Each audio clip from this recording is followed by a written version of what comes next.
Sugar Sean O'Malley, Shawn O'Malley, sugar Sean O'Malley के नाम से जाना जाता है, शुगर। तो आप समझ रहे हैं कि शुगर इसको मतलब अभी रैंक्ड भी नहीं है और इतना ज़्यादा हाइप इसके पीछे क्यों है। आप जाकर फाइट देखिएगा ईडी वाइनलैंड, और ईडी वाइनलैंड को आप नहीं जानते हैं तो WEC का वो चैंपियन रह चुका है। ऐसा नहीं है कि UFC में मैच हार रहा है, तो UFC में वर्ल्ड चैंपियंस लोग आते हैं दूसरे ऑर्गेनाइजेशन से, और उसमें भी ईडी वाइनलैंड को आप इस तरीके से फिनिश करते हुए किसी को नहीं देखिएगा। यूराया फेवर के साथ भी मैच हो चुका है ईडी वाइनलैंड का। He is a legit world champion, he was. लेकिन ये जो शो था, ये जो मैच था जिसमें हम अभी बात करेंगे सिर्फ शॉन ओमैली के बारे में, सिर्फ 2 मिनट का शो था, और शॉन ओमैली ने it's like this and this, मतलब कि शुगर और शॉन ओमैली ने दिखा दिया कि ही इज समथिंग। लेकिन जब ये हम फाइट देख रहे थे तो हमको ऐसा लग रहा था कि वो थोड़ा कॉकी हो रहा है, थोड़ा ओवर कॉन्फिडेंस मतलब उसमें झलक रहा था, और हमको ऐसा डर लग रहा था कि क्योंकि UFC का बहुत बड़ा स्टॉक शुगर और शॉन ओमैली के पीछे होगा अभी, और अभी ये अगर ईडी वाइनलैंड से हार जाता है तो कितना ज़्यादा स्टॉक पीछे चला जाएगा UFC का और शॉन ओमैली का। क्योंकि अगर आप हैंड्स डाउन करके किसी को मतलब कोई ब्रॉलर टाइप के फाइटर से फाइट कर रहे हैं तो आप कभी ना कभी हिट इन द फेस, कभी ना कभी मतलब आप नॉकडाउन हुईएगा, कभी ना थोड़ा सा आप डैमेज लीजिएगा फाइट में। लेकिन शॉन ओमैली वाज परफेक्ट। अब हमको ऐसा क्या लगता है, मतलब कि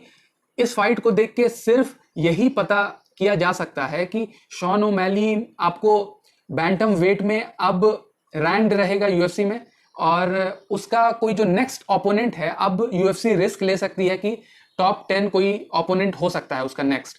और अभी अगर आप सोचिएगा, जो मतलब सवाल आपके दिमाग में आ रहा है कि शुगर और शॉन ओमैली आप लोग बहुत ज़्यादा हाई होंगे, आप सिर्फ अपने दिमाग में सोचिए और फिर से सोचिए कि पीटर यांग के साथ अभी कंपीट कर सकता है, अल्जमीन स्टर्लिंग के साथ कर सकता है, कोरी सैनहेगन के साथ कर सकता है, कोडी गैटबराट के साथ कर सकता है, जो ये सब फाइटर्स बैंटम वेट के थे। ठीक है, हमको ऐसा नहीं लगता है कि अभी इन लोगों के साथ मतलब ओपोनेंट इन लोगों का बन सकता है और पक्की है कि फाइट जीत सकता है, बहुत ज़्यादा फेवरेट नहीं होगा। हमको नहीं लगता है कि इन चारों फाइटर्स में जब शुगर और शॉन ओमैली का जब मैच किया जाएगा तो शुगर और शॉन ओमैली अभी फेवरेट होगा। मतलब इन चारों को देखिएगा और अभी आप शुगर को देखिएगा तो आपको लगेगा कि थोड़ा एक्सपीरियंस की कमी है, क्योंकि इन दोनों इन मतलब टॉप 5 बैंटम वेट्स के साथ अभी फाइट कराना अच्छा नहीं होगा UFC के बिजनेस के लिहाज से। और अगर शॉन ओमैली हार गया तो बहुत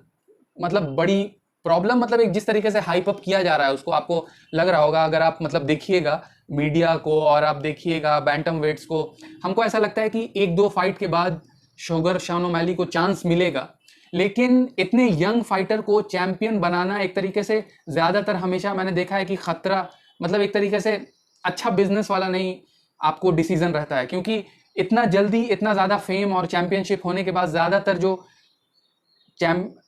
ज़्यादातर जो फाइटर्स हैं वो अपना माइंड खो देते हैं और मतलब कि उतना ज़्यादा फोकस नहीं रह पाते हैं, जो कोडी गैटबराट के साथ हुआ था। और ये भी हो सकता है शुगर शॉन ओमैली के साथ, वो उतना ज़्यादा वो फोकस भी खो सकता है। तो हमको ऐसा लगता है कि 3-4 फाइट और UFC एक तरीके से स्टडी वे में स्टेयर टाइप से, मतलब कि अभी टॉप 10 कंटेंडर, फिर टॉप 8 कंटेंडर, फिर टॉप 5 कंटेंडर, 3-4 मैच खिलाए, उसके बाद से चैंपियनशिप में डाले तो इट्स लाइक 2-3 साल का एक्सपीरियंस भी होगा और शुगर शॉन ओमैली के पास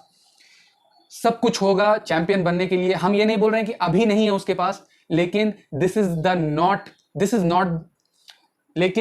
not the right time to be in a championship fight for Sugar Sean O'Malley. उसको अभी कुछ एक्सपीरियंस लेना चाहिए और UFC को कुछ एक्सपीरियंस देना चाहिए। लेकिन हम इतना श्योर हैं कि शुगर और Shawn O'Malley will be a UFC champion, but in a year और 2।